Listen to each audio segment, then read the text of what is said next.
Sveiki, mano vardas Edita, aš esu sąmonės transformacijos metodo praktikė. Man yra atsivėrę aiškiaregystės ir gydomosios energijos kanalai, per kuriuos galiu nustatyti informaciją ir padėti transformuoti neigiamas energijas. Kaip vyksta visas procesas?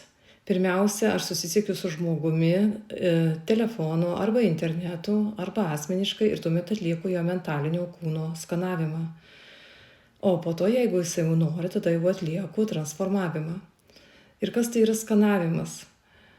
Skanavimas yra tai giluminis įsijungimas į žmogaus energetinį lauką, į sielos erdvę ir tamsiųjų energijos sankaupų nustatymas kūne. Šios energijos gali trukdyti žmogui augti, įveikti gyvenimo pamokas ir trukdyti realizacijoje, realizuoti savo potencialą.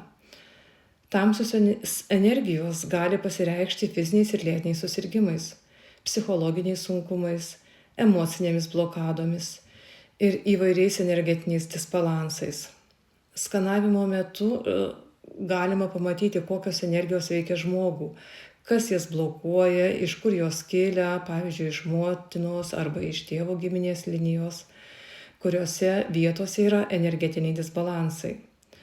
Žmogus skanavimo metu gali jausti subtilius energijos prisilietimus ir pojūčius kūne. Skanavimas yra iš viso vienas svarbiausių žingsnių ir pirmas žingsnis, jis padeda nustatyti tamsiųjų energijų šaltinį ir padeda apsivalyti nuo žemo dažnio energijų. Per skanavimą žmogus pradeda geriau girdėti savo sielą ir aiškiai suvokti savo gyvenimo paskirtį.